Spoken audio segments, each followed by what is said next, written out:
Existe uma variedade muito grande de formatos e de tamanhos de porcelanatos hoje no mercado, né? O que é ótimo porque possibilita a gente escolher, a gente tem ali uma variedade, várias opções na hora da escolha, mas também é super normal bater aquela dúvida, aquela indecisão de qual formato, qual tamanho escolher para o meu ambiente, né?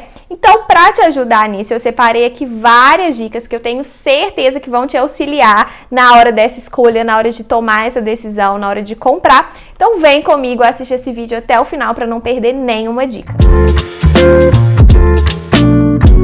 Na hora de escolher um porcelanato, né, o revestimento que vai ali no seu piso ou na sua parede, são vários pontos que você precisa considerar. Você precisa saber o tipo de acabamento, se você vai comprar um porcelanato polido, um porcelanato com acabamento natural, acetinado, se é um porcelanato que tem aquele acabamento externo, mais áspero, se é um porcelanato fácil de manter, fácil de limpar, se ele risca fácil, se ele mancha fácil. São vários pontos que precisam ser observados. E além de todos esses, você ainda tem que saber qual o tamanho que você vai comprar, para evitar ficar aqueles recortes, sabe? Aquelas emendas pequenininhas que acaba ficando nos cantinhos. Porque fica feio e acaba desvalorizando um pouco o seu ambiente. Então, você precisa definir, estudar um pouquinho, saber algumas coisas para poder definir o tamanho certo. E é isso que eu vou te mostrar aqui nesse vídeo. Como escolher o tamanho certo de porcelanato. Mas antes de começar a te contar esses segredinhos, antes de te ajudar um pouquinho, eu vou pedir a sua ajuda. Se inscreva aqui no canal se você ainda não é inscrito, deixa o like pra mim aqui nesse vídeo, esse joinha, é só clicar aí rapidinho, assim esse canal vai continuar crescendo, os vídeos vão chegar a mais pessoas, né, a gente vai conseguir ajudar mais pessoas ainda, e ativa também as notificações, esse sininho tá aqui do lado, assim toda vez que tiver um conteúdo novo, você recebe uma notificação aí em primeira mão e não vai perder nada aqui no canal.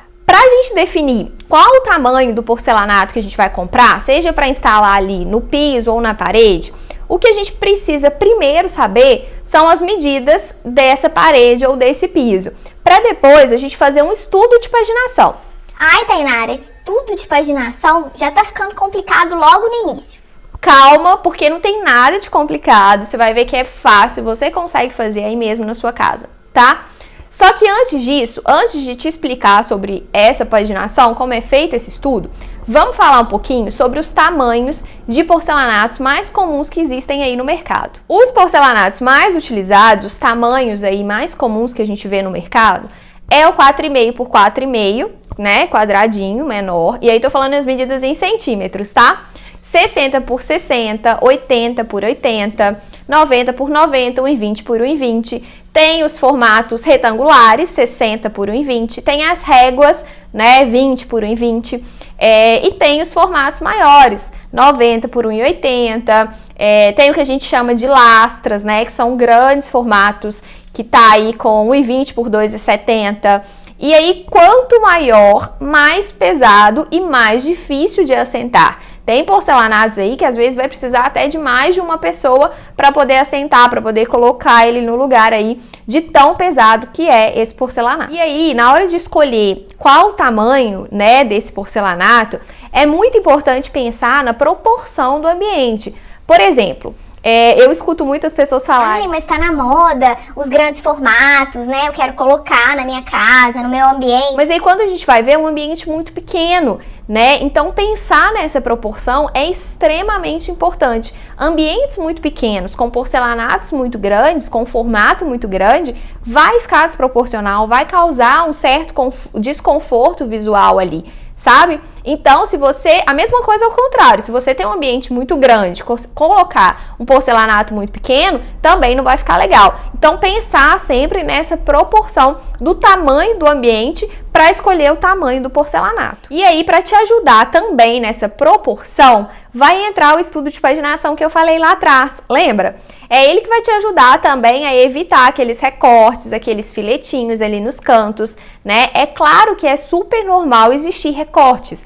Vai ser muito difícil você conseguir uma paginação, você conseguir encontrar ali um porcelanato que você consiga colocar peças inteiras sem recortes. Mas o que a gente faz com o estudo de paginação é evitar que esses recortes sejam pequenos, para que quando eles existam, que sejam recortes maiores, tá? Que não fica ali aqueles filetinhos no cantinho. A paginação nada mais é que um desenho onde vai estar mostrando ali como que vai ser feito o assentamento das peças, de onde vai iniciar, né? Esse estudo ele é feito na planta baixa, nas elevações, quando é aplicação de revestimento na parede.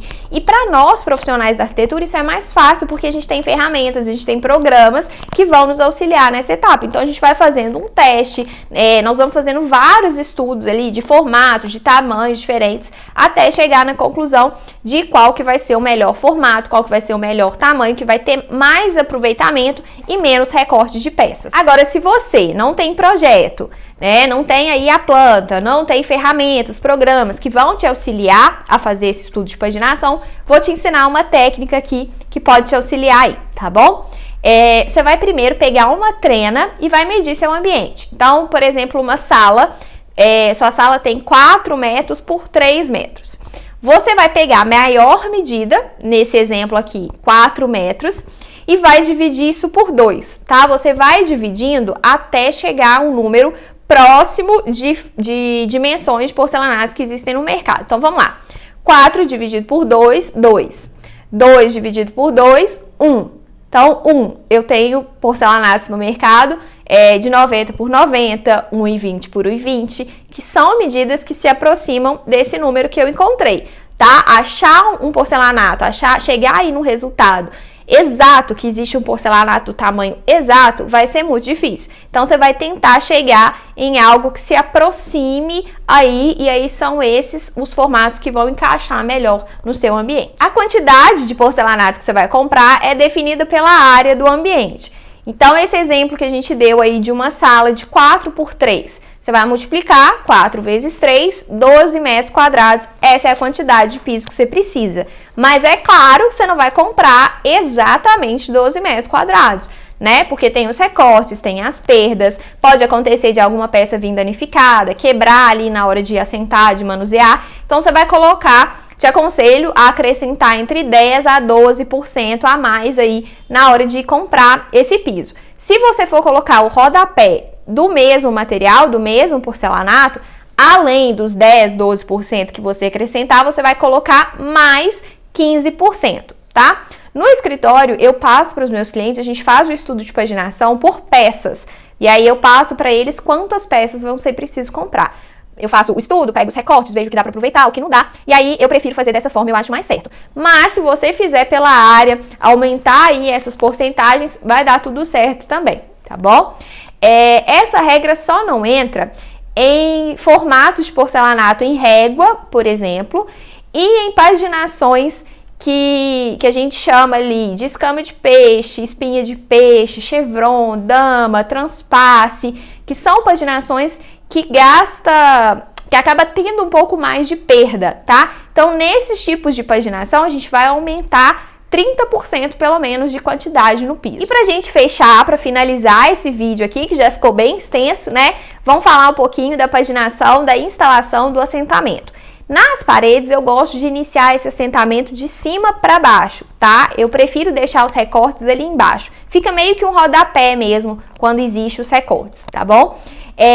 Gosto também de colocar o revestimento antes do gesso. Acho que o acabamento fica melhor. Se o gesso, ele tem aquela tabica, né, aquela junta de dilatação que a gente chama, inclusive eu gosto de iniciar o revestimento 5 centímetros acima. Por exemplo, quando eu instalar o gesso, meu pé direito ali vai ser 2,60. Então, eu inicio o revestimento 2,65 para baixo. Quando a tabica encaixar ali no revestimento, o acabamento vai ficar perfeito, né? Inclusive, esse início do revestimento vai servir também como um guia para o gesseiro na hora de fazer. Mas isso, gente, é forma de trabalhar, são preferências. Tô falando para vocês o que eu prefiro, né? Como eu acho que para mim fica melhor. Mas isso vai variar muito de profissional para profissional. E no piso, eu inicio sempre a paginação, o assentamento da porta para dentro, né? Então, vou colocar a primeira peça ali na porta, porque quando eu entro é o que eu vou visualizar mais, e vou jogando esses recortes sempre para os cantos, para onde vai ficar menos visível. Tá? Então é isso, eu espero ter auxiliado vocês aí um pouquinho nessa escolha, né, ajudado um pouco nessa decisão de ficar, que você tenha mais convicção, mais certeza na hora que for comprar, pra não ficar tão indeciso. E se tiver te ajudado, se tiver te auxiliado, deixa seu like aqui pra mim, deixa nos comentários se você já passou por essa escolha, se foi difícil, como que você resolveu. E se você tiver também alguma dúvida, alguma sugestão, é só deixar aqui nos comentários, tá bom? Um beijo pra vocês e até o próximo vídeo.